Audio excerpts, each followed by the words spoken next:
Hello, hello, hello. Welcome back. Ladies and gentlemen, hope you're having a great day. Good weekend. Is it a long weekend? Holy, it's only Saturday? Oh, we still got a whole nother day. Oh, man. How are we going to make it through, right? Um, an exciting weekend, to say the least. And I don't necessarily think that the excitement will subside throughout the week upcoming. Pretty spicy, right? And, that's okay. We've all been waiting for some time, putting in our dues. And, it's okay to have that payoff in your favor once in a while, right?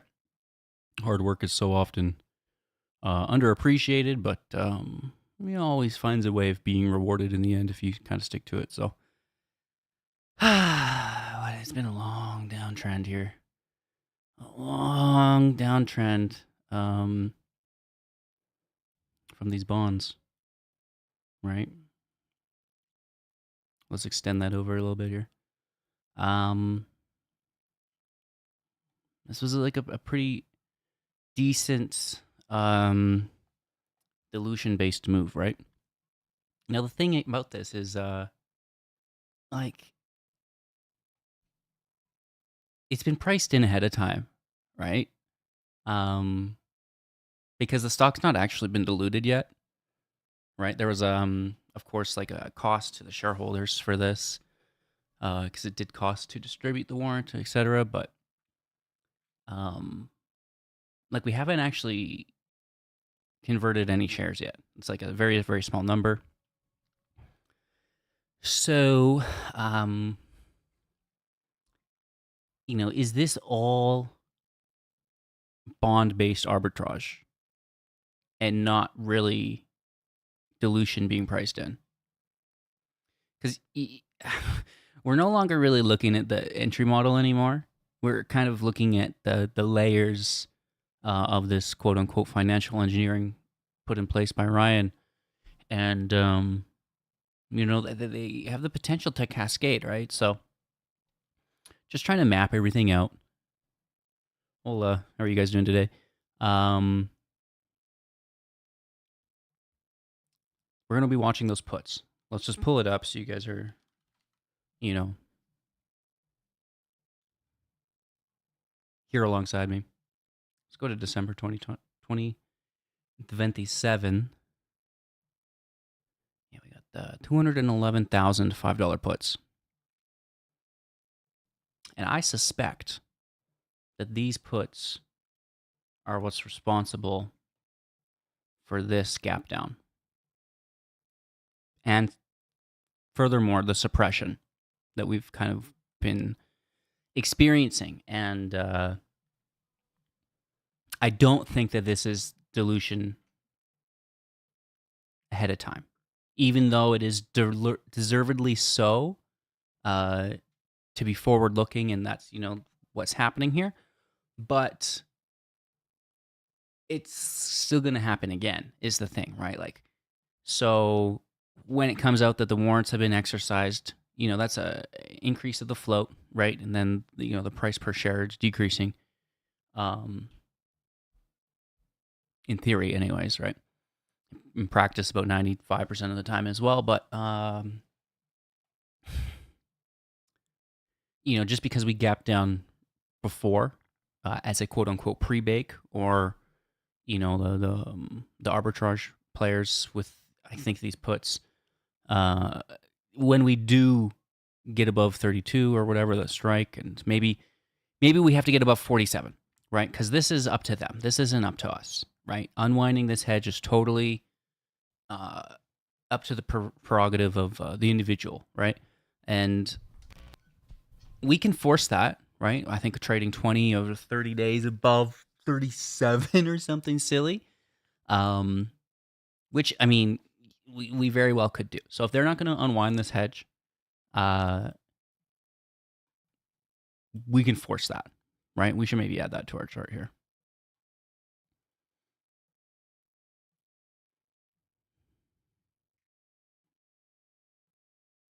Right, and we should also confirm that this information is correct.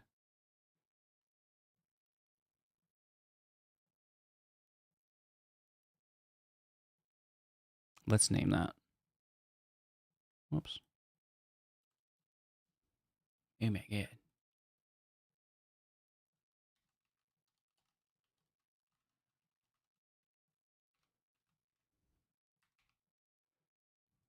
Force conversion, 20 out of 30. I think. I'm going to need to confirm that. But it's and that's the thing. It's like, I got to get up to pace on all of this because a lot of it was quite some time ago, right? And there's a good chance that a lot of these things all fall, in quick succession. I would not doubt that. Things move quickly when they move.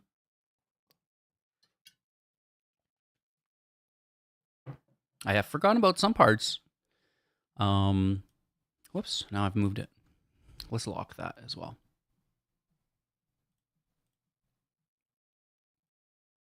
Lock the warrants as well. So in theory, this hedge should fall off and the downwards price suppression should be alleviated.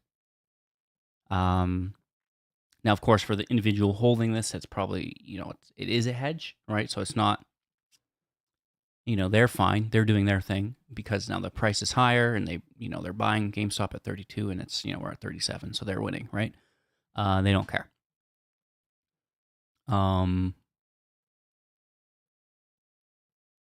So I'm curious to see how this plays out. If we're going to see this hedge start to fall off, to their own volition, or is that something that they're being pushed into or backed into?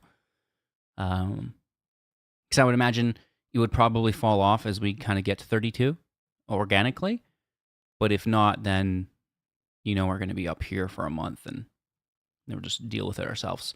Or maybe once it gets up here, then they start to slowly deal with it. But so that's on my mind, right?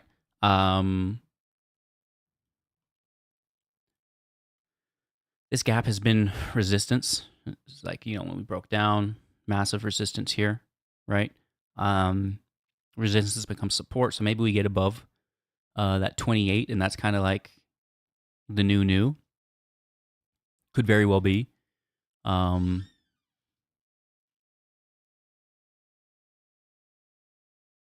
We're basically already breaking into it again, which we were the other day as well. So, the fact that it's already been filled makes it less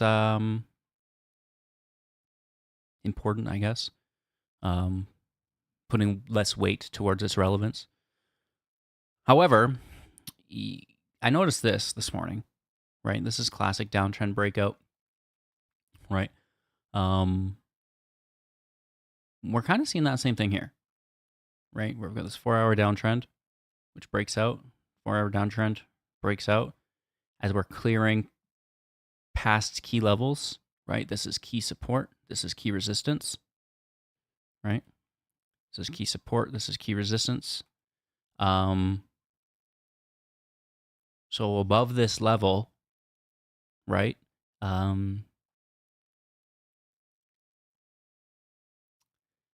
We've got room to do a little dance. Of course, if we do get above 32, I think that it's worth exercising your warrants if you're interested in maintaining your percentage ownership, right? If you don't have the cash to do that, that's okay. You want to start scaling them out, right? You want to start selling those warrants when we're above 32 and specifically above 37. Just you can scale them out, dollar cost average in, dollar cost average out, because if you're not exercising them, you're not receiving those shares at 32, and you will want to in the future, just because you don't have the cash now doesn't mean you won't in the future.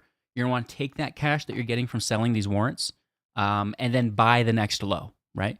So, let's say we're at 35, you're selling your warrants, maybe they're for $10 a pop now or something, right? You get a couple $1,000s or whatever it is, and then you wait with that to not buy it at 32, which is what everybody who exercised got it at, but buy it at a discount to that. Right? And specifically on support, on an entry model is fine as well. And then you are not only keeping up with the percentage of dilution that we're seeing, but maybe even coming out ahead of it, which is really the whole idea to this. So the warrants are, coming our way maybe pretty quick, and then the bonds as well, right?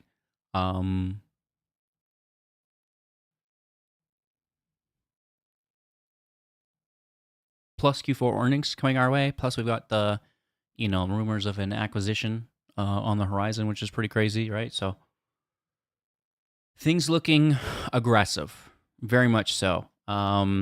Specifically, a 1 hour reversal above the 200, which you see here just the other day, right? Boom. That's a reversal above the 200. Here's our 200. The price is above it, using the 200 as support after a reversal. So you're pulling back into the 200, right? This is very bullish. Let's look where we can find that. Nothing here because there's no bearish setup, and we go underneath. Right? We're reversing from underneath, so that's not right. Okay, what's this? This is not perfect, but close enough, right? We've got a nice expansion-based move into a pullback. Here's our bearish reversal. Here's the 200 support. And here's our bullish reversal again above the 200. Even though we did break down a little bit, but that's, that's fine. And from here, a nice little run, 25 to 28. Not terrible. Let's go back. And there, well, this did actually have a bullish catalyst to it. This was the warrant delivery date, correct? I think so. And, okay, let's go back a little bit more. This is all bearish below the 200, nothing here. So what's this? Here's our, reversal through the 200. Then we're holding. Bearish reversal here. Losing the 200. So not super good, but nonetheless, here's a reversal with the price at the 200, basically. And if you don't want to count that one, then we can count this one, right? I would typically just count that one and call this a liquidity grab, but if you have to be strict with it, here's our bearish reversal. We swap bullish again here over the 200, right? Pulling into the 200, reversal over top of it. A massive expansion-based move, right? Very nice here. You could even potentially argue this as well. But I guess it didn't reverse bearishly. They just kind of converged. That doesn't really do it. This is starting from underneath, so that's not doing it. And this is pretty choppy, also all underneath. This is a potential example. Still pretty choppy here, though. Then I think this is an excellent example here. The original breakthrough coming back to the 200. Here's your reversal on top of it without any liquidity grabs, right? And then just an amazing run after. So this is not uncommon, right? A sign of strength, a trend dip without breaking down is good. And a lot of that didn't have a bullish catalyst in the our horizon, at least to this magnitude. The warrants, sure, but that's a dilution-based move, and everybody knew that, right? Of course, run up to the delivery, but it's not like this, right? So this is pretty exciting times. Let's look at the local options chain for this week. We've got 23, 24, 25, right? So these, I don't know who's sold these 25s, but man, I would be nervous if I'm getting squeezed next week, because we could easily go to 30. And that's, I mentioned that in, I think, last Go Live, right? Where, there's some people saying, oh, we sold all these covered calls, we're geniuses. And, well, good job, right? I was out. You almost had me doubting myself. I'll admit it. I was like, man, I missed out. No. But, principle states that you don't want to be entering a trade in the middle of the trend, right? We have support at 20, we have resistance at 30. What are you doing getting in and out at 25? You long or short, either way, you're silly. I would go long now as a bias based on the bullish indicators that we have, but typically, I'm not going short at 25 when I know there's a not certainty, but a very decent chance that we can go to 30, right? Just like I'm not going to go long at 25 when there's a decent chance we can go back to 20, right? Same thing. But I will go long at 20 and I will go short at 30, right? Just not playing in the middle. So anybody who was farming those 25s, and I think they're farming even more so up to 30, which might be a little bit smarter, but 32, 37, like we've got room here. And we did recently come off that OPEX, right? That major yearly options expiration. A lot of hedging on that and downwards pressure. With that alleviated, with a bullish setup, which is what we've been preaching for weeks here. You hang out every day, and it's like I'm not really saying anything new, but as the days compound, what a journey, right? And we're going to continue to do all of that. And I get it how it's probably a lot of rambling for what you need, but just keeping everybody up to date is my goal, and I'm also keeping myself aware throughout the process, right? So let's try to squeeze these calls, these 25s. They did get good money for them. Like, they weren't pennies. They were decently priced. But it was them being so generously priced that made me nervous. Because typically things aren't like that when the hedge is about to flip downwards, right? But if there's continuation in the air, then sometimes there's a bit of a premium to that pricing, which is kind of what I was noticing, right? And I think I even mentioned that the other day as well. Speaking of a bunch of irrelevant things, I say that still somehow comes to mind. And, more 24s into the following weeks, like, not a ton. Like, there's not a lot of volume. There's 38 calls here, right? So when you talk about not a lot of volume, we see that, right? There is a decent amount here at 25 now. March 20th, I'm going to come out and say it must be an OPEX, right? That's a lot of volume there. Or is it not till April? Oh, it's got to be April. April 17th is the day. This is even more volume, right? And this was a lot at 25, and a decent chunk at 30, right? So if we can get these underwater as well, that's going to be great. Or see the price of the contracts improve in price. I mean, the buyers are going to be very happy. The sellers might be a little nervous, though. And I suspect that we're going to do some squeezing here. But I could be wrong. I'm wrong lots. Again, a lot of volume here. A decent amount of volume starting to accumulate on the chain. Again, that was our 6-month expiry there on June. Our 3-month on April. So some volume on chain, right? There's how do I not look at the charts and just look at the overview? Just go to Max Pain. More.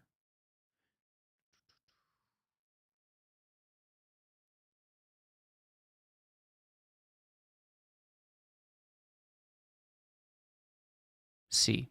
Okay. And then all. That's going to borrow rate somehow instinctively. A lot in the money last week, which is good. A lot currently in the money set up this week, which is going to be even more so because this isn't counting, like, we finished below 24, right? Where did we finish? Yeah, under 24.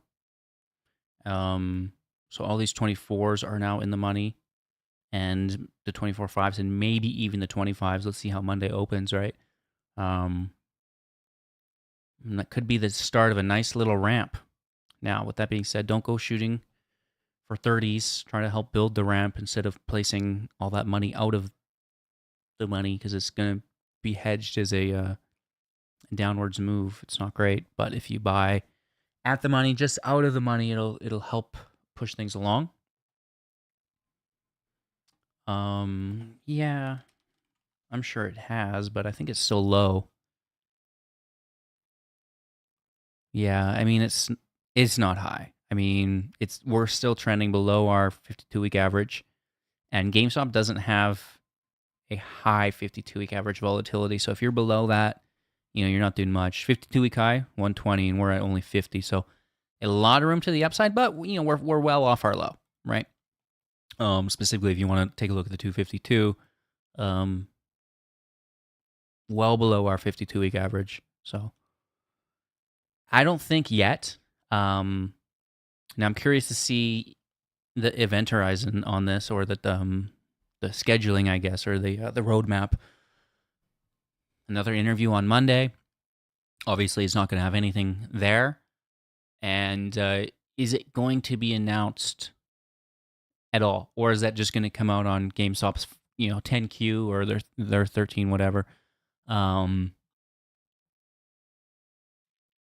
want to talk to Chatbot a little bit? I think I actually did this, but I didn't really follow up. How does Berkshire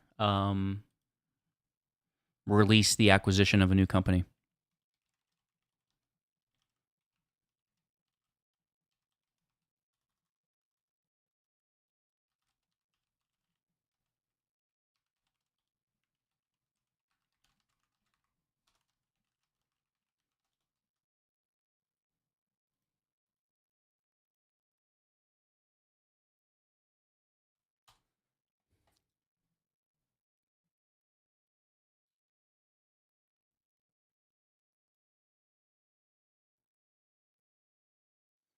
Because there's a good chance.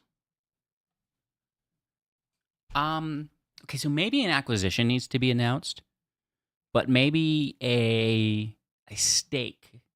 Now, Ryan did use the word acquisition, which makes me nervous because I was kind of hoping that we would just have like a stake in a company. An acquisition is a lot of work. You got to do everything that you did to GameStop at that point. Most common is a public release, a press release announcement, which would be crazy. An 8K. So I talked about this a little bit. As tinfoil, people are, oh, what happened to Unity? What happened to Unity? Oh no. Well, I'll tell you what happened to Unity. GameStop releases this form with the SEC, and people have been holding up Unity in anticipation that GameStop was going to make an acquisition. They don't. The SEC gets the information of the real acquisition 2 weeks ahead of time because it's got to be filed early to be approved, right? Then the insiders at the SEC leak the information that it's not Unity. Unity dumps because people unload it, right? So what on Friday took a massive, upwards movement? What was the opposite of Unity on Friday? Maybe that's something that we could look for. He's saying that it's in the retail and consumer space as well, which I find quite interesting.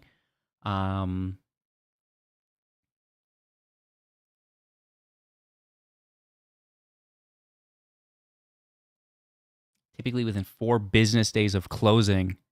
So yeah, I guess a lot of this might depend on when they've closed that deal.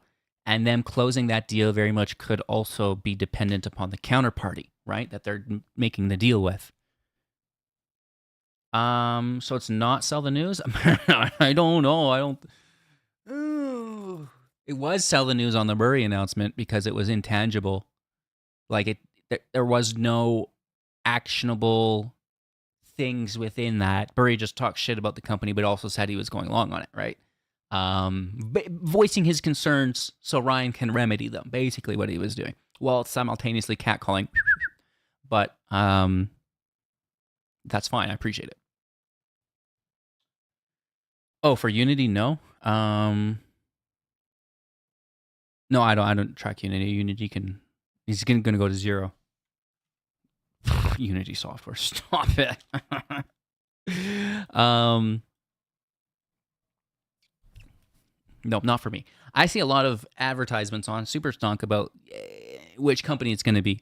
Oh man, oh man, and they're very likely correct, which upsets me even more.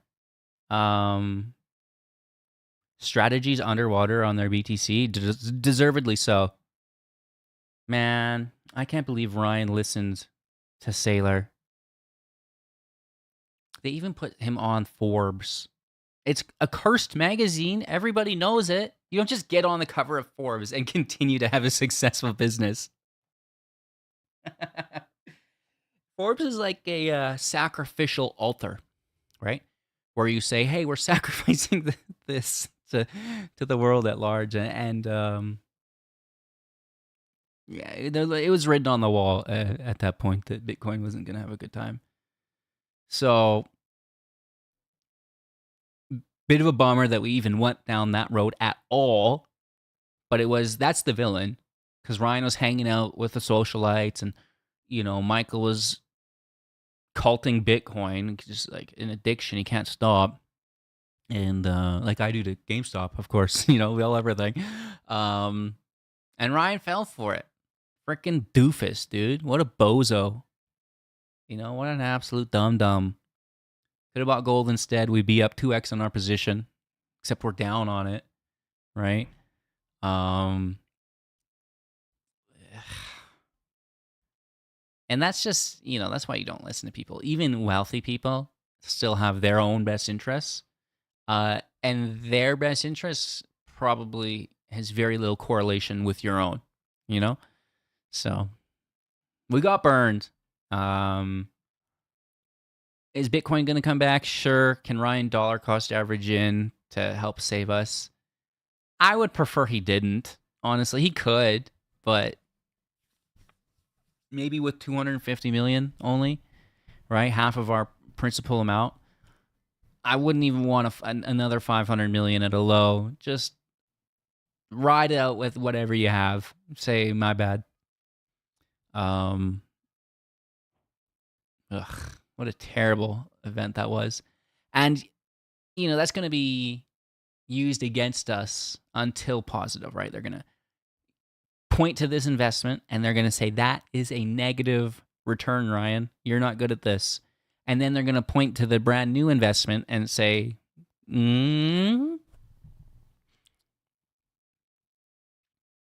I don't care though, personally, and I'm sure you don't either, but that's going to be the argument, is that he's a poor investor, right? And the thing that he invests in, I most certainly do not doubt will be under attack immediately, so, right? And probably may already be. Hedge against the dollar. Well, then how are they both going down then? Like, I get it, but the hedge against the dollar was gold. The hedge against the dollar was silver. It wasn't Bitcoin.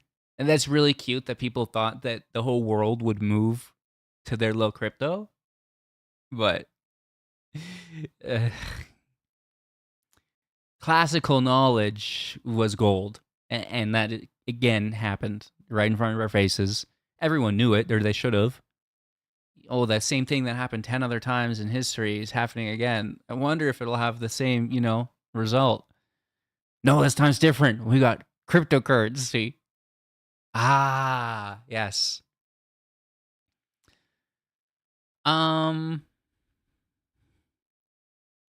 He just got, whatever. Homie got sold. And a lot of other people still believe in crypto too. Ryan's been burnt twice by crypto now, because the whole loop ring thing fell through, right? And now the Bitcoin thing is blowing up in his face. Like, not cool. And, well, many of us probably don't like crypto now as well because of those things, right? So it's just not great. And even if it was great, what makes it better than those other things, If you want to say the logistics of holding gold, and that's your big thing. It's like, how much gold do you have that's a problem, right? Do it like everybody else. Just stored in a vault. The logistics of your gold holdings is irrelevant when it's vaulted, you know? So, again, whatever. Cryptocurrency sucks. I'm always going to have that opinion.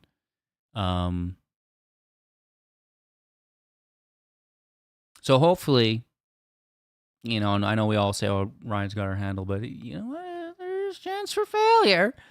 I know that. He knows that. We should all know that.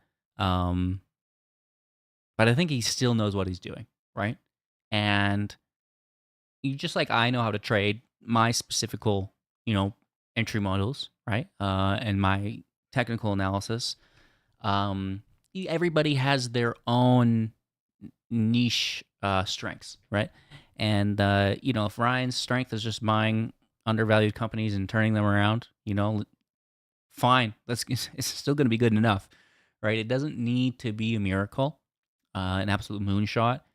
He could literally just buy another GameStop, clean house, get rid of toxic management, fix up the capital structure, the debt, and everything, and try to get that core business converting, at a base level, right? And GameStop went from an itty bitty company to a behemoth, 10 billion, and on its way to 100 billion company. So it's like that's more than enough, honestly. I don't think that hard of a thing to figure out, and he knows how to do that simple thing effectively and well. And that's his specialty. And so I think just stick to the lakes and the rivers that you're used to, Ryan, and we'll all have a good time.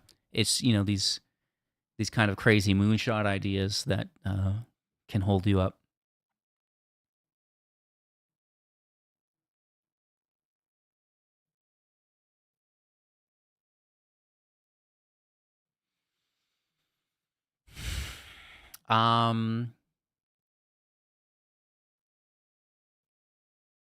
So a lot of days till earnings, which is the thing, right? Like if there's not a PR announcement, I don't know how to get this. Where's my sidebar?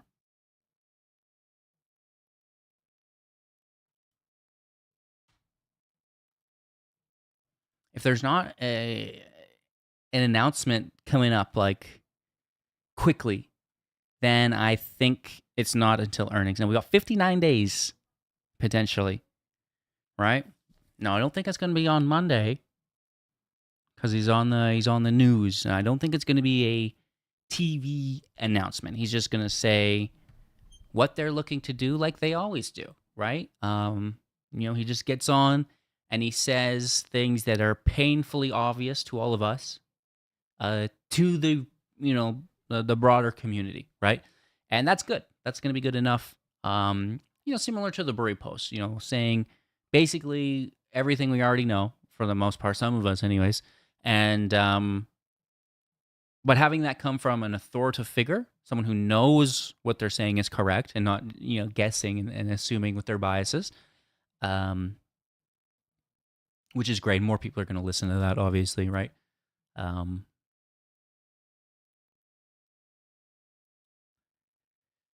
Position-wise, Burry mentioned how GameStop should be selling shares, offering equity above 30, and we already have the warrants in place for that, right?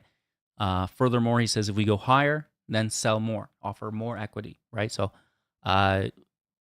future dilution, probably, it's going to be more of the same until we reach our billion shares, right? And that's really how we're transferring wealth from one side to the other. That's in GameStop's official filings, how we're incrementally transferring from short sellers to GameStop's market cap, right?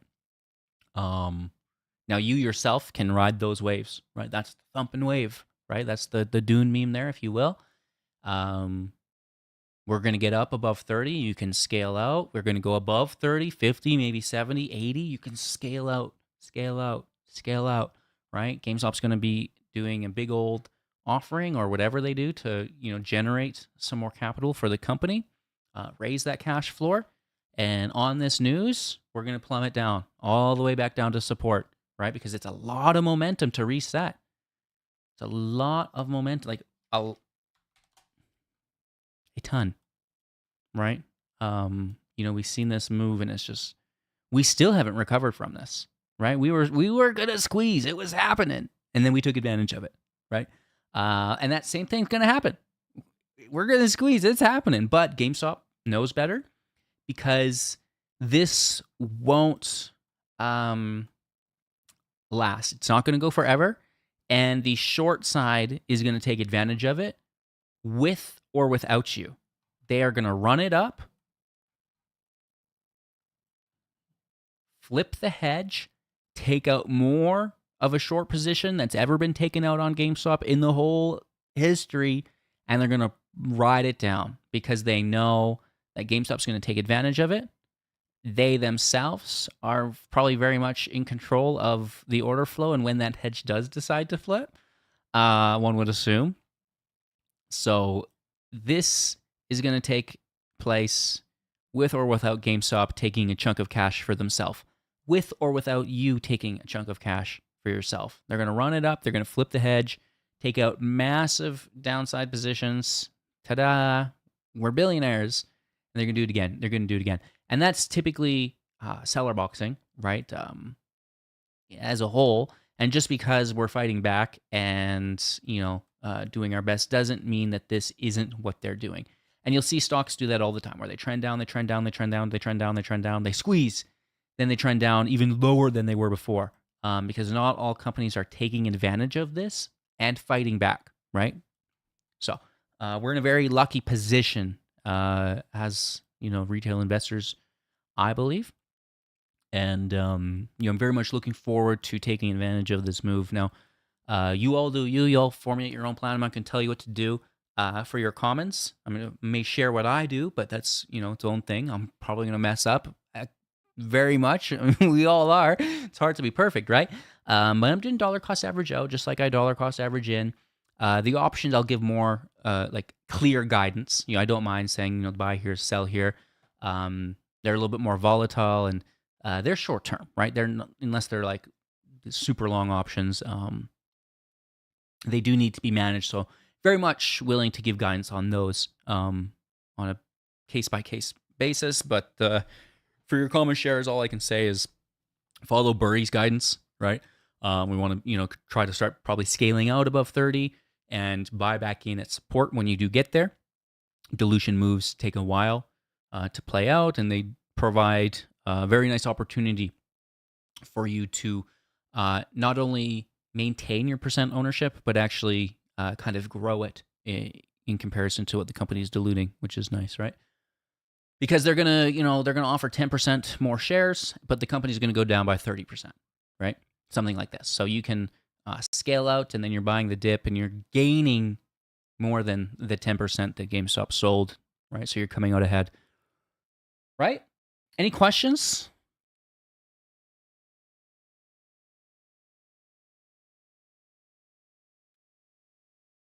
How long have we been here? 38 minutes. That's not terrible. 25 watching. If we squeeze, maybe we do a live stream throughout the week. Could be live on Monday morning, pre-market. That's how excited I am for this upcoming week.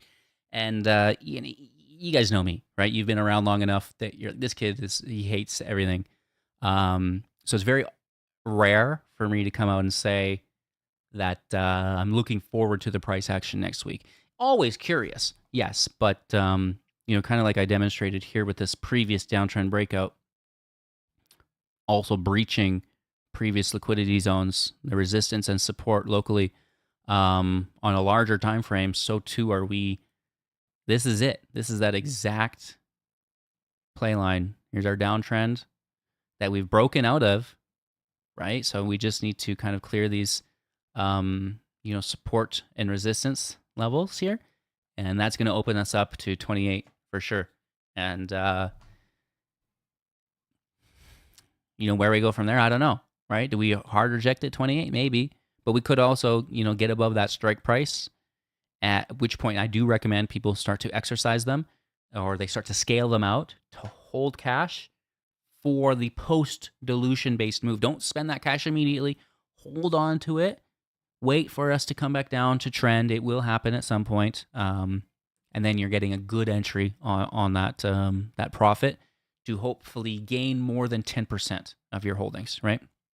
And then, like I said, make sure that you're doing your commons however you do your commons.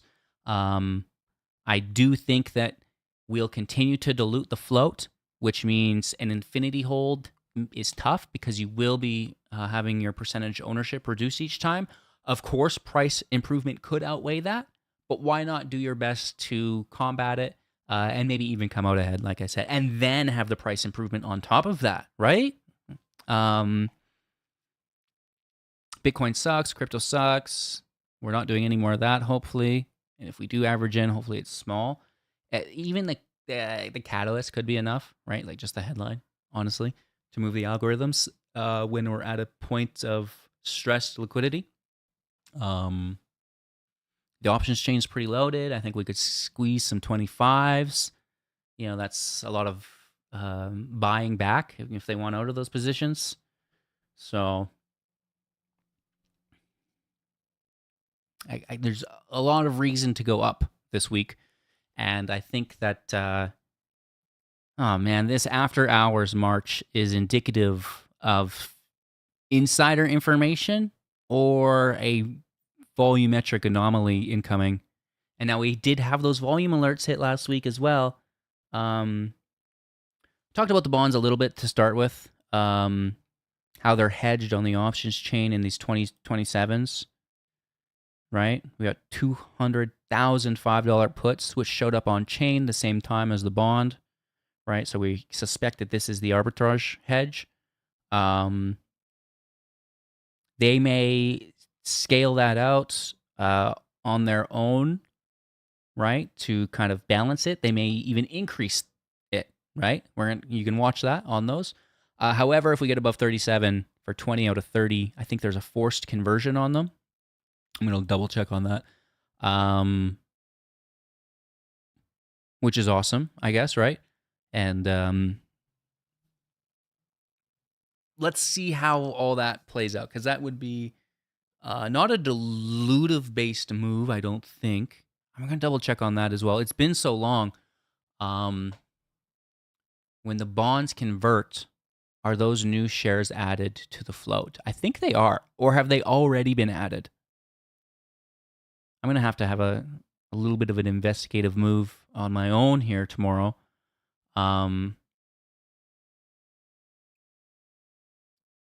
Because when the warrants convert, that's going to be fresh dilution and should move us down on the news of them being exercised, right?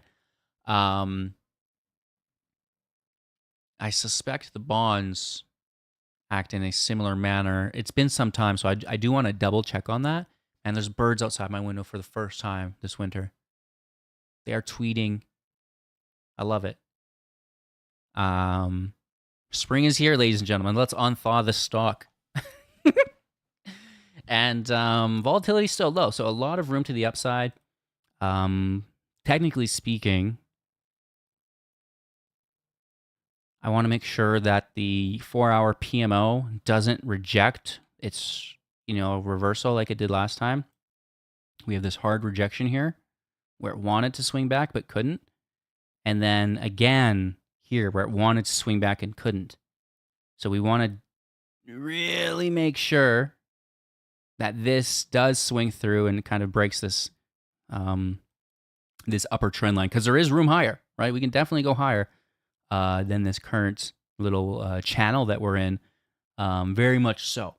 So I'd like to see us kind of break that, reverse, break the channel, and then the 1 day looks good still, right? The 1 day is looking pretty healthy here, and I'd love to see that break up higher as well. I'll get access to option play information tomorrow as well, and we'll kind of maybe look for some longer term plays. But again, I don't like buying in the middle, but it is what it is.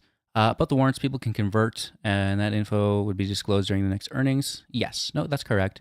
Some people have already exercised, but I personally wouldn't do that until they're in the money. And if you're not exercising, of course, you can just sell them or scale out to buy back in on a dip, right? So the RSI is kind of breaking above as well. Like I wanted this to be double bottom, but we lost it. But it's back, right? Back in action. Jackson resistance becoming support here. It looks like so. It's hopeful. Next week is hopeful. We've got that interview on Monday as well, which should push continuation. Is it going to be on Friday? Is he going to come out on Friday and say, "Here you go," or is it going to not be until earnings? I think if it's not in the next 2 weeks, it's not going to be until earnings or maybe after earnings. I'm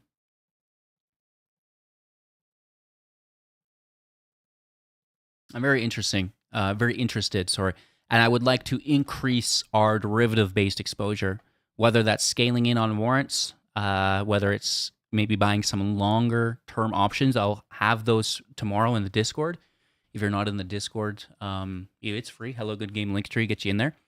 We're going to try to find a safe play. We're going to try to set some stops on it, right? We want to manage that risk because, they are risky. However, if there was ever a time to be carrying increased exposure, this has got to be it, right? A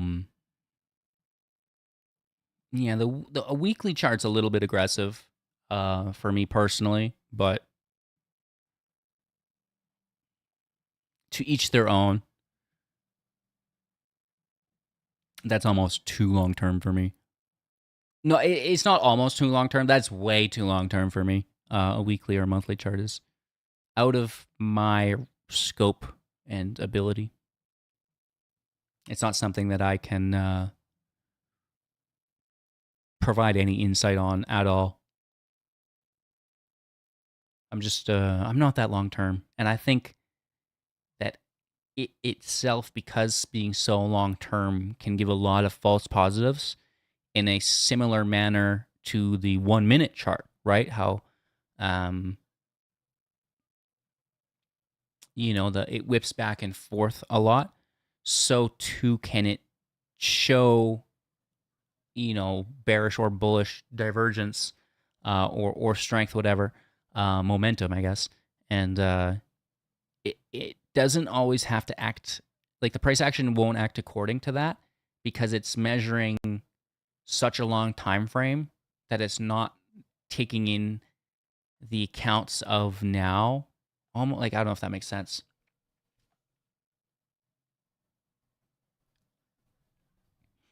I think that point has passed, right? That point was when we broke the 200 for me on the 4 hour, right? Where we're having resistance, clearly invalidate and turn into support. And again, that's the weekly. It's just too long because when you do get a set, right? You're like, oh, look at the weekly. It's interesting. It's going to reverse or whatever. It's so far back that the reversal has already happened and can very much break down in its face. So it's about finding the right time frame for you, of course, as an individual. For me, it's not super long term. It's not super short term either. I don't really like the 1 minute. I don't really care for the 5 minute either.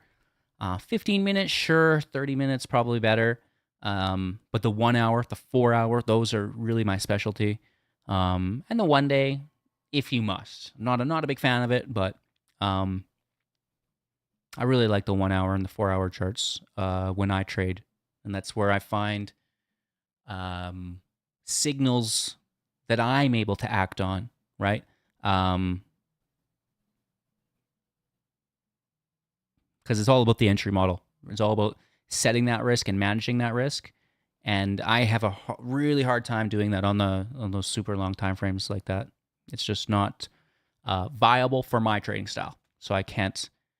Because of that, I've spent zero time with it because it's like this shit doesn't work. It's like shooting a handgun with a sniper scope. It's like, what is going on with this thing? It just doesn't work. Hitting a golf ball with a hockey stick or whatever. I don't know. Just two things that don't belong together. My trading style and a longer time frame. So because of this, I've not spent any time with it. I'm very on practice, and I cannot provide definitive insight because of all those things, right? So it's like, I don't know, right? It's like playing hockey with soccer cleats on. Oh, it should be a good week though. It should be a good week, you guys. Um, check out the channel, subscribe to the channel, leave a like, drop a comment on a video, join the Discord. If we squeeze, I'll come back and we'll do some streaming this week. If we make it above 30, make it above 50, if we make it above 70, we might have to throw ourselves a little bit of a party, right?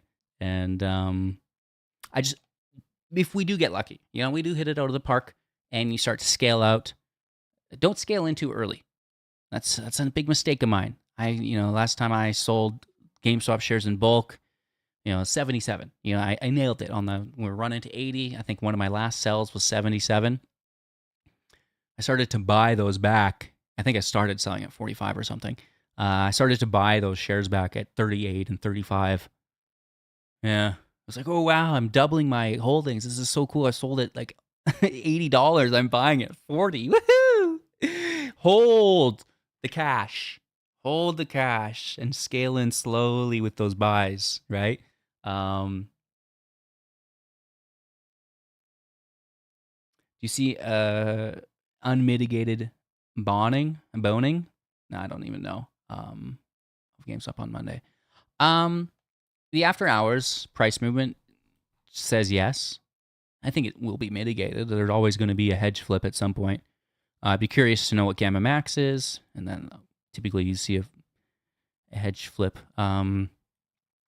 If I had to just put on my Nostradamus, I would say we're going to run Monday pre-market, and then market open, or just before market open, probably start dumping. So like right before market open, probably start dumping, and then market opens, we dump, right? And then they stuff all of this upwards momentum. That would be my guess, but it certainly seems indicative of continuation in pre-market on Monday. Whether or not they flip it down on us is to be assumed, but to be seen, right? We're going to have to wait for that. Grandma Max is 44. No, it's not. It's, I'm sure, far lower than that. I bet it's like 28 something. I don't know. I don't have access to that. We can see the gamma exposure come Monday. But that's not Gamma Max, right? It's kind of like a proprietary calculation. So we'll see. Ryan's interview's on Monday too, right? So sellers were in control of GameStop for some time, right? And you see the hit pieces come out, right? GameStop's a piece of shit company, and the market reacts, right? The algos pick it up, and they're like, yeah, you know what, that makes sense. Let's fucking sell it. But you see Ryan come out and say, hey, I got some things to say, and he single-handedly stopped a downtrend, right? GameStop's running off Burry, right? Cool. Then GameStop's eating shit, pulling back because Burry's news is not necessarily tangible other than confirming a long bias that he's buying. However, instead of breaking down, which we could have, right? Like if we go, where are we on? Let's go to our 1 hour. We could have broke down. This was a bearish reversal signal. If we lost the 200 here, and that's what we were waiting for in the Discord, right? But Ryan comes out and he's like, wow, we're going to do an interview. Away we go. He doesn't even really say anything in the interview. No technical details or really anything forward-looking other than thinking about it. That's all he had to say is thinking about it. And he stopped the stock from breaking down, right? And if he's ready to lead, he can do it. Every time GameStop's going to break down, he can come out on, whatever, do a press release of some sort and say, I'm thinking about it.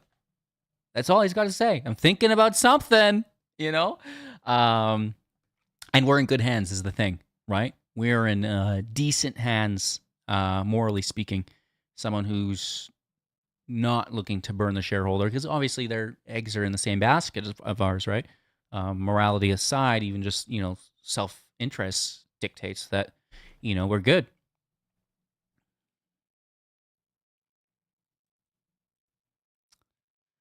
So I think, there's a lot of potential next week. And I said this last week, technically speaking, anything over 25.20 clear skies to 28, right? And, we're knocking on 25's door.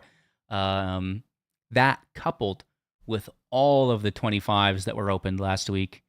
Oh man, so many people sold 25s last week. Here's 40,000 of them, which is fine because those did expire out of the money. But next week's 25s, 14,000. We go to 26, we go to 28. Oh man, these people are going to be crying. They're going to say, oh man, I wish I would have waited to sell my covered calls. And yet they should. They deserve to, be squeezed a little bit. And, like I said, I think there's plenty of juice in the chain currently if we wanted to make some lemonade.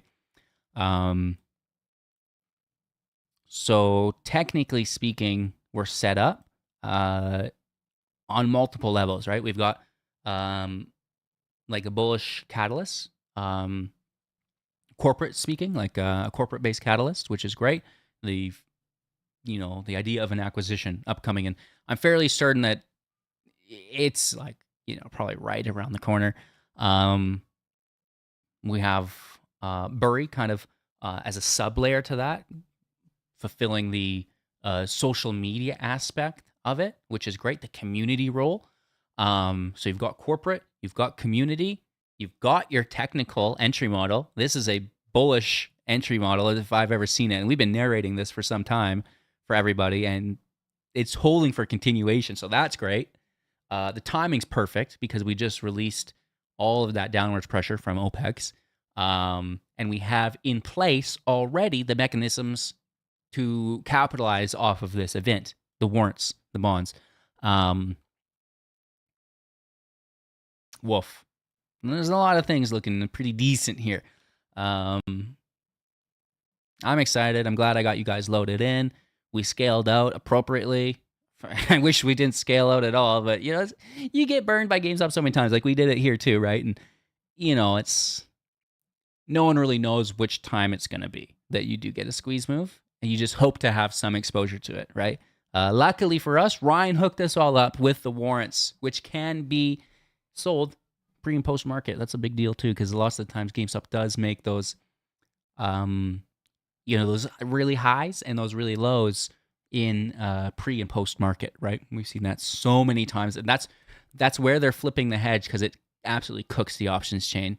But if it's just runners, it doesn't matter anyways. So I'm super excited. I hope you guys are excited. We're going to find some longer term exposure for everyone if they're interested. Of course, if you just got your commons, that's okay. The biggest thing I want to drive home is that you do take some profits above 30, because specifically 35 or 40 if we're getting there, and use those profits to outpace the dilution that we're seeing, right, in your stock ownership from the warrants and the bonds and all those things to come, right? So that's all I've got to say. Thank you guys for watching. Appreciate you guys, each and every one of you. Hope you have a good rest of your weekend. Try to, forget about GameStop just for one day. Just for one day. Go enjoy your Sunday. There's nothing we can do anyways. We're going to check in on crypto Sunday night. We're going to check in on our futures Sunday night. Index ES1, right? That's our S&P 500 mini futures, just to see what the general market sentiment is. Do we have a reversal or is it a sell-off? And because that's going to affect GameStop's week as well. If you're really interested tomorrow evening, of course, pre-market's open pretty early, and even though we sometimes don't really trade a lot in pre-market, I suspect that GameStop has something to do Monday morning for us. Cheers. Leave a like, drop a comment, subscribe to the channel, check out some other videos, join the community Discord, but most importantly, have a great weekend, and I will see you all soon. Take care.